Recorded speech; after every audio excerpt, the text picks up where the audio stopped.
without further ado, let's bring him in. Hi, Chris. How you doing? Hey, Red. What's happening? I'm doing good. There you go. That's exactly what I wanted you to say. Fantastic. As if we'd rehearsed it. We haven't, but never mind. It did very well anyway. And do you know something? You are right up there with one of the most famous people in OnPassive. Obviously, everybody knows our CEO, Ashmi Farah. Everybody knows his almost second in command, Marty DeGarmo. But you probably are in there third next to him as a very prominent figure in OnPassive. Now, we're going to get into OnPassive in a little while, but really what the chair is all about is to find out a little bit more about the people that I invite in, and you are exactly the same, Chris. So let's get going with a few questions. First of all, Chris, tell us where you live and any family members and what you used to do for a living. Good morning, Redfern. Good morning, Janie in the background. Thank you for having me. It's always an honor. This chair feels a little lower since Marty sat in it last time. My name is Chris Johnson. I was born in Michigan, where I'm still staying. I was born in 1965 on November 24th, not today, even though I woke up again with a bunch of phone calls, and I'm like, oh no, this has got to be Red. Red had to do this, or Marty had to do it, one of you two. But I've done many things in my life. What was the question? Now I'm all messed up. No, just tell us about your family to start with, mate. Okay, I was married for 13 years. I've been divorced for over 20 now. I have two beautiful kids, Amanda and Joey. Joey's 31, Amanda's 28. Or 29, I'll still get mad at me. But my mom and dad, they passed. My grandparents passed. A lot of people in my family's passed in the last couple of years. So, but I have a great relationship with my ex-wife, or I will say Donna, because I don't like using that term ex-wife. And that's the way it should be. When you got kids, Absolutely. No matter if you're divorced, be happy for each other. So I really like that. But I'm pretty boring, Red, actually. No, you're not actually, because, and I'll tell you why I know you're not pretty boring, is because I know you've got an amazing story about your work life. And I know it's something that you really want to tell the audience all about. Now, we've had a few discussions, haven't we, about how you've worked and all the rest of it. So give us a little bit of a rundown of your life, of obviously when you left school and then college and you moved into jobs, and just tell us about the struggles that you've been through your early days in your life as far as working is concerned to provide for your family. Okay, well, I want to make something clear to everyone that's listening, whoever listens. I have a decent life right now, something that I'm very comfortable with, but it always was not that way. And this is why I can relate to a lot of people in OnPassive and the world, because I was broke like broke never been before years ago. I did many jobs. I was a dreamer, a risk taker. I did everything I could to try to earn a living. I picked hubcaps off the road to sell them. I sold them for $5 a piece. I sold books on Amazon. Chris, let me just, I'm going to stop you there, because there's more to this hubcap story than just what he's telling here. So tell us about the hubcap story, because what you used to do was you used to scout them out, didn't you, on your way to work? God, tell them the story. I had an 2-hour drive to work. So on the way, on the freeway, of course, I-75 in Michigan, there's potholes all over the place. So people would hit those potholes and those hubcaps would go flying. So on my way to work, I would mark them all out where they're at. And on the way home from work, I would stop on the freeway, on a hill, whatever, and pick them up. But the worst part was, and this is where I was really, really needed money. Pretty much after my divorce, which was the worst time in my life, I went broke. Everything I made went to either my bills or my kids. And it was just, it was a hard time. So in the midst of the hard time, nothing, I'm thinking, what else can happen to me? I found a couple hubcaps on the way home going northbound. I had to jump over the median wall because the hubcaps were on the other side. So as I was doing that, now man, it's like 5 o'clock in the morning. I jumped over, I hit a rock, and I broke my ankle. I hobbled to get the hubcap, which was broke anyway. Hobbled back to my truck. Yeah, hobbled back, tried jumping over the wall, literally crawled over and got into my truck and realized, oh man, I just did something really bad. And then it cost me like 6 weeks of work, because you can't work in an auto factory with a broken ankle or anything broken, actually. But it was the worst time of my life. And I thought, oh my God, what am I going to do now?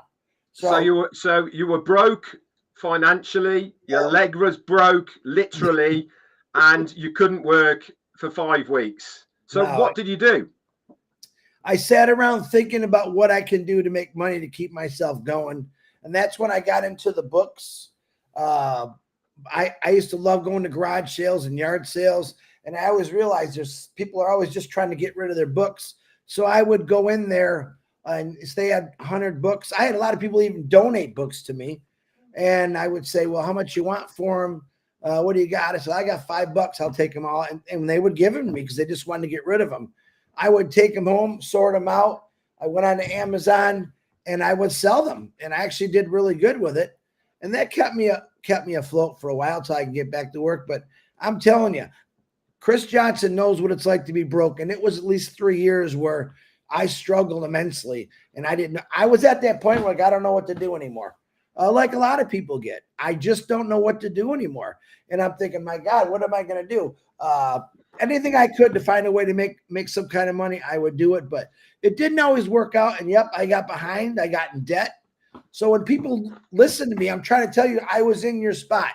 I know what it's like to be heartbroken. I know what it's like to be broke, literally. And it's just not fun. So coming into here, when I hear all these stories from people I can relate to, I would say a lot of the same, people with situations. Some have a lot worse. I was thankful that I didn't break both my ankles. I'm like, that's how I look. It was a blessing. For some reason, it gave me the opportunity to stop and think instead of going to work. I explained many times that when you have a job like I had to, which was a good paying job, insurance, everything, the problem was it makes you stop thinking. I've said this a million times. You stop thinking because, this is it. I don't have to worry. I go to work, do my job, come home, I get paid. But my entire life, I came from an entrepreneur family where they own restaurants. My mom and dad own their own businesses. And I'm like, this has got to be something better for me out there. So I actually tried buying a marina. Couldn't do it. Banks were saying that, oh, no, we can't. I came up with baby's first wave car flags I invented. I actually did pretty good with those. I had them in 26 states in hospital gift stores. There was one company that wanted to own the exclusive rights to it. And I guess my wife at the time said no. And I'm like, man, we should have took that deal. But we didn't.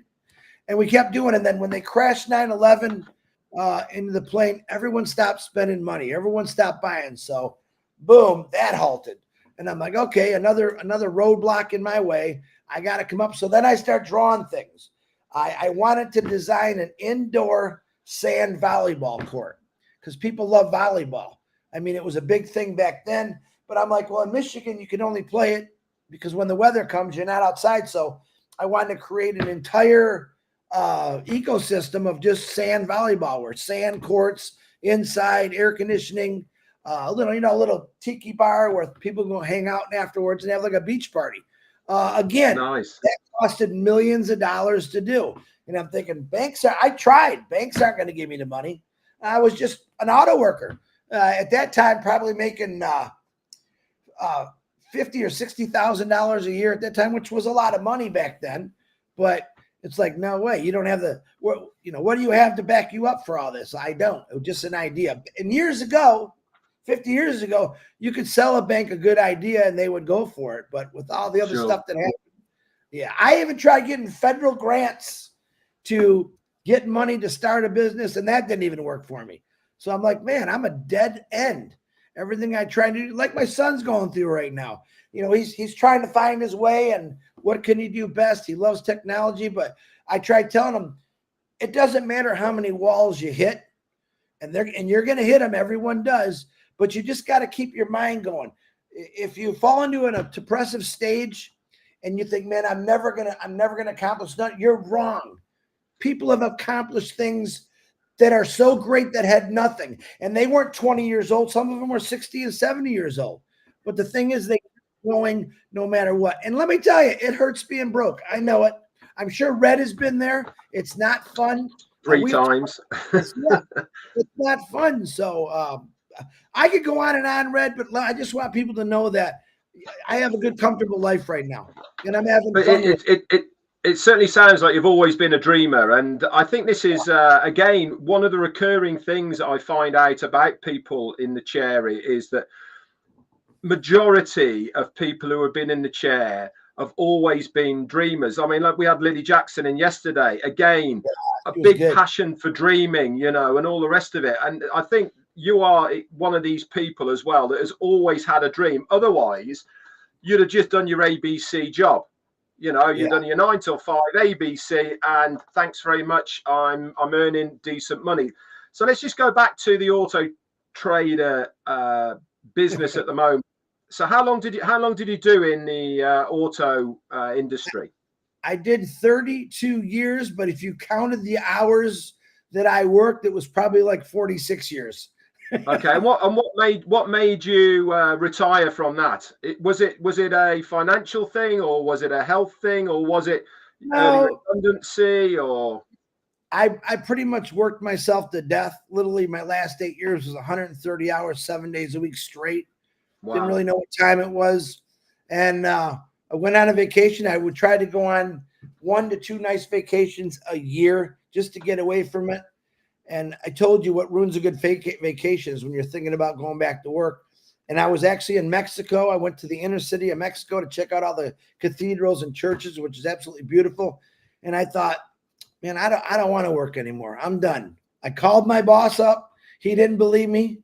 I called the union up, so they put my papers in. They didn't believe me because that's who I was. All I did was work. I mean, if Chris Johnson wasn't at work, there was something wrong.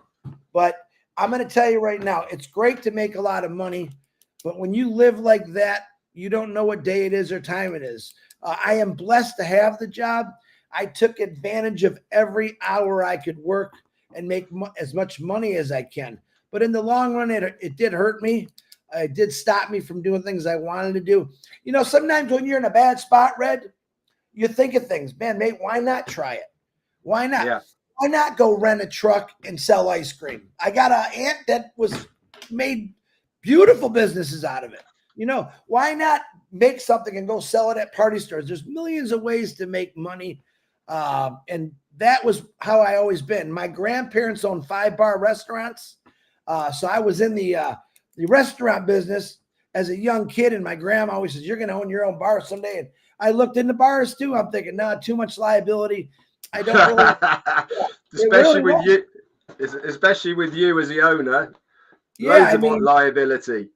I didn't, to be honest, there's nothing wrong with going to the bars and having fun, but it was something that I didn't want to wrap my life around. I have friends that own bars, and it's constantly, you know, it's really not a good atmosphere. It's good to go have fun there, but to be in it all day, 7 days a week. Yeah. Well, that's my trade, that is, and I know. We know fully well how it all works. It's It's certainly not a bed of roses, that's for sure. So how long ago was it that you retired from your job? It's a good question. I think it's been 7 or 8 years now. I don't even. That's the thing, is I never went back to work. I made a phone call after 4 phone calls, and they believe in me. I never went back in there. I went back one more time, actually. That's a lie. And I had to sign paperwork off. And I walked out, and I had friends, you know, for 32 years. I waved to them, and they're like, I can't believe he's doing it. That's what I'm doing. You can't work your whole life away, man. No, absolutely. So you finished work about 7 years ago. What did you do in that interim time before OnPassive came your way? Well, before that, my mom got sick. So basically came here and decided, you know, she's going to need help. Watched it. At first it was easy, but then when she went full-blown Parkinson's, it was a challenge. It was 2.5 years of being with her all the time. I really didn't do nothing actually but OnPassive.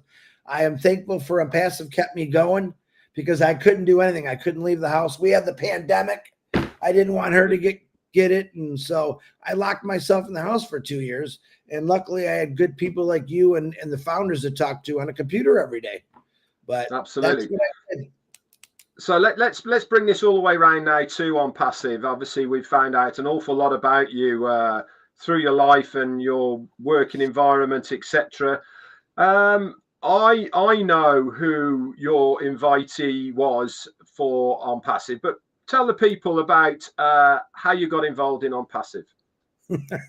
Peter Shore called me, and we had both retired, and he called me up, and I remember I was working on something. Hey, Pete, what's up? And he says, man, you got to listen to this. And over the years at work, Pete and I used to discuss, let's do something, let's create something. And I said, you know what? And I talked to him for like 10 minutes, and I asked the normal questions. Are you making any money? Do I got to buy books and CDs? Because I don't want to do that. And he says, no, Chris. So I went to go get my wallet to pay, realized I left my wallet in the car, ran out there. I paid. I got into it. I waited about a week to 2 weeks and started watching webinars. You had your fireside chats, and I started getting on those and paying attention and listening. And I'm thinking, man, I like what I'm hearing. I mean, I loved everything about it since day one. Bumps and bruises along the way from people that you're trying to, it's not that we wanted to convince anybody, but this is my main question I like telling everyone. What is your bill situation? What is your life situation? What if there was something that could come along and give you that time and pay for all that? And I looked at all the years that I'm like, oh God, I don't have enough money this month. Oh God. And I ask people, look at what your bills are and look at what you do for a living. That's not good enough. I'm going to tell you to your face, it's not good enough. There's better out there. And boy, it found me. Thank you, Peter Shore. So you got into OnPassive. Now I know this story as well, but I'd love the listeners here to hear it as well from you. Now, obviously, myself and Marty had been in a fair while longer than you had, and we are always on the lookout for dynamic people who are very passionate about OnPassive.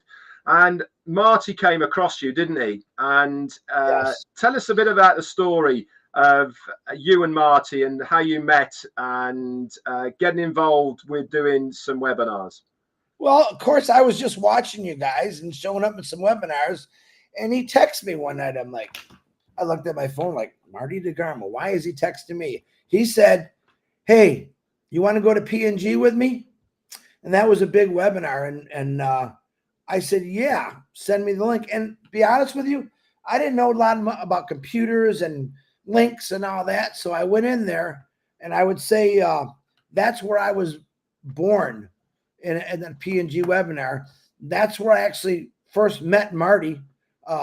He had introduced me to a webinar before, but never really talked to him.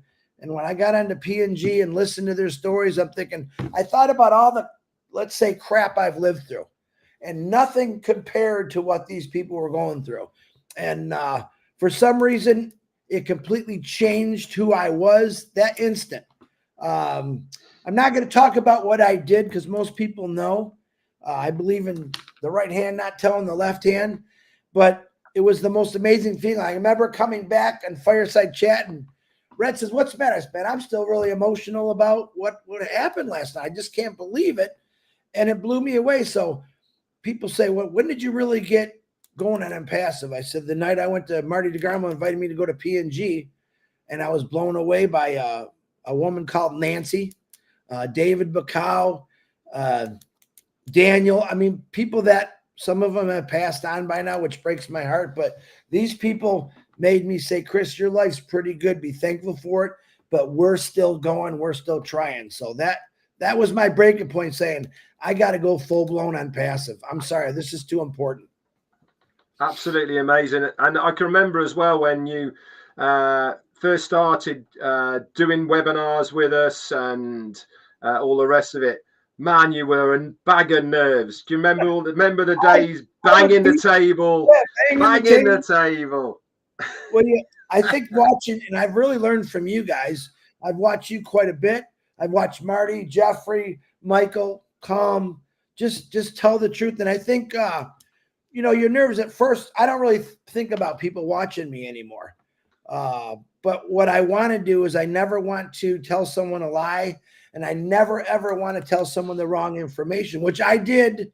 Back in the day, we were hacked and someone posted, Chris Johnson said, this is a scam, right into the back office, if you remember that. This is right when I started. I and I'm thinking, oh my God, what do I do? You know, I felt horrible. So I made that a rule, is never to put something out that's wrong. And we have people that do that now. And you got to kind of put fires out every morning. You know that. But to come across as a real person to me is very important, honest. I'm a Christian. Everyone knows that I love to pray for people, including myself. But I love that about OnPassive, that we've met so many different cultures, so many different stories. But the bottom line is they all have the same will to, I need something better for my life and for my family. And that's how I've always lived it. So. Fantastic. So let's talk about Ash Mufareh a little bit here now. And obviously you have a very good relationship with him. You know, the same as some of us have, which is fantastic. He has earmarked you as, I suppose, the face of OBless, which you have on now. Tell us a little bit about that relationship you have with him and why you are so passionate about OBless. I guess my relationship with Ash is like a normal friendship like you and I have. I think for when I talk to Ash, I do it a little differently, I think. He'll probably tell you that.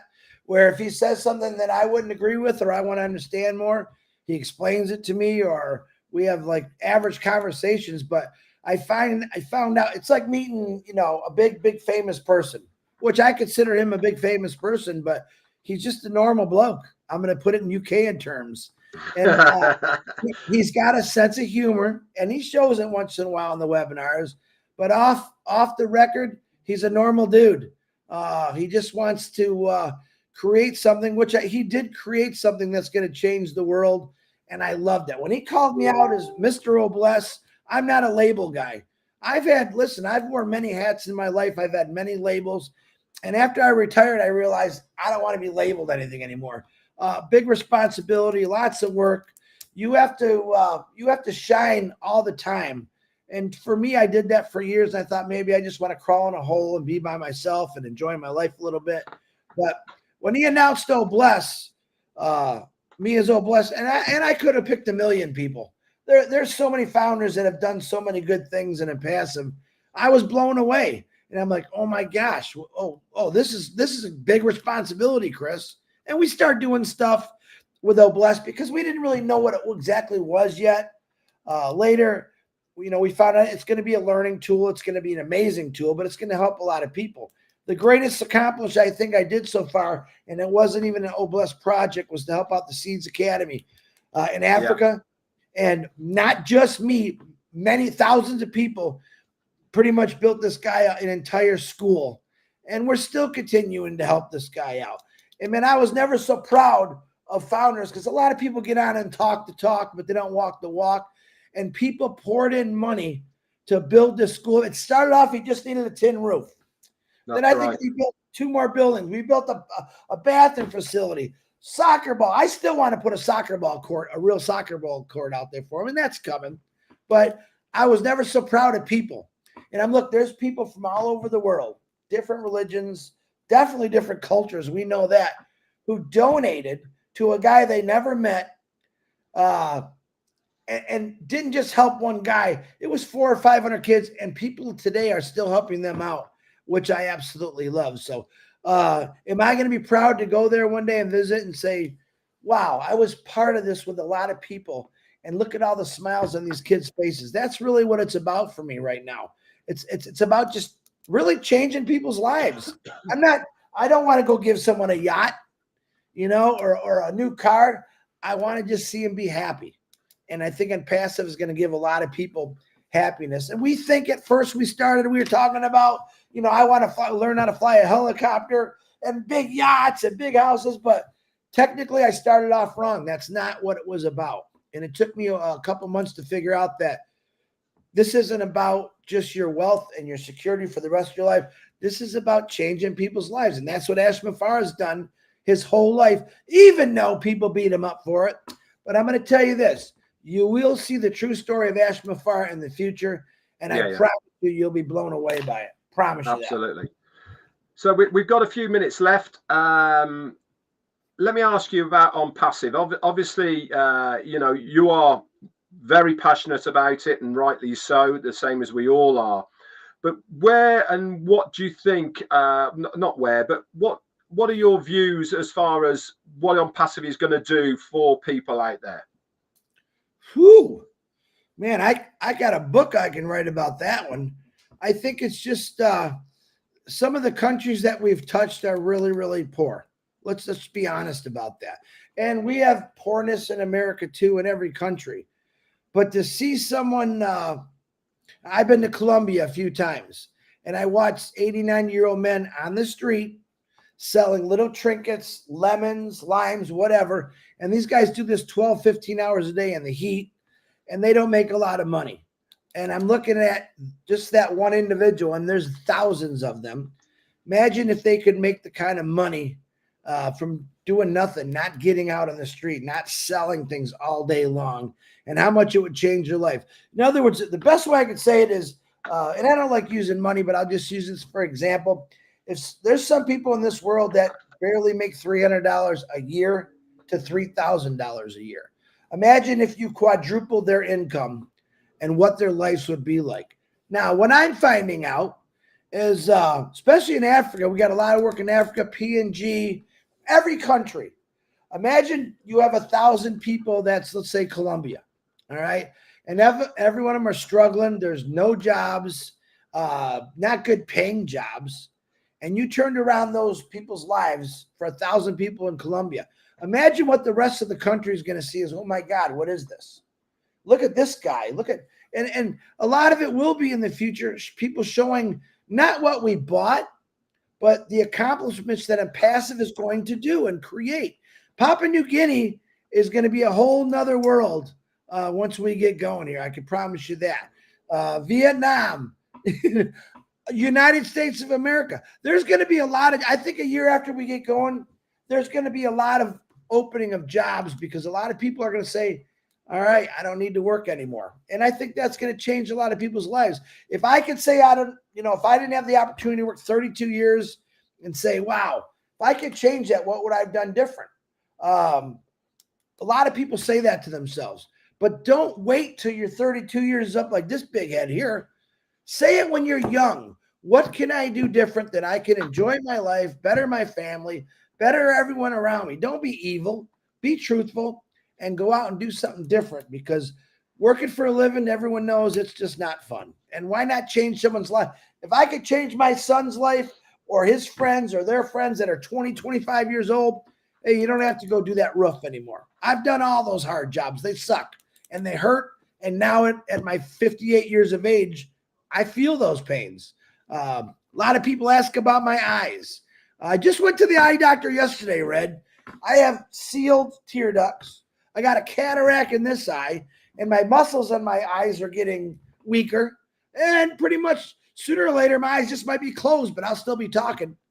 But it doesn't matter. I have ailments in my life too, but you just got to keep moving and keep going. And that's really what Ash Mafara did. When people find out really what's happened in his life, realize how many times he got knocked down and beat up, people are going to say, oh my God, I can't believe this guy went through all this, but look at what he's got today and look at what he gave to millions of people. And boy, you'll really hear me talking then when that happens. So I'm excited about that. Absolutely. Chris, it's been an absolute pleasure having you in the chair today. I think we found out a lot about the man behind the Mr. Chris Johnson that we see on the screen here. You are my friend. Same as Marty. I love spending time with you guys. You know, we have Marty? An unbreakable. I have no idea. We have an unbreakable bond that we've forged because of OnPassive between us all. So just before we go, Chris, it would be a pleasure, please, if you can give these lovely people out here some words of wisdom and some passing comments before we close. That's a tough one for me, Red. Listen, this company is going to do amazing things for people. And all we've ever asked is to check it out.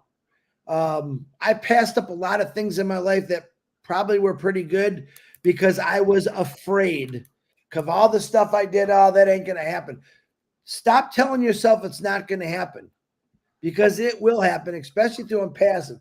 When OnPassive takes off in your life, you're going to be able to do the things that I just talked about, but in your own ways, dreamer. Don't stop dreaming. If you stop dreaming, you might as well just bury yourself, because things in life are tough right now, but I promise you they're going to get better for you. You just got to have that faith and that hope, and don't let anyone knock you off that positive train, man. You just keep rolling on there. That's the best I got. Don't quit.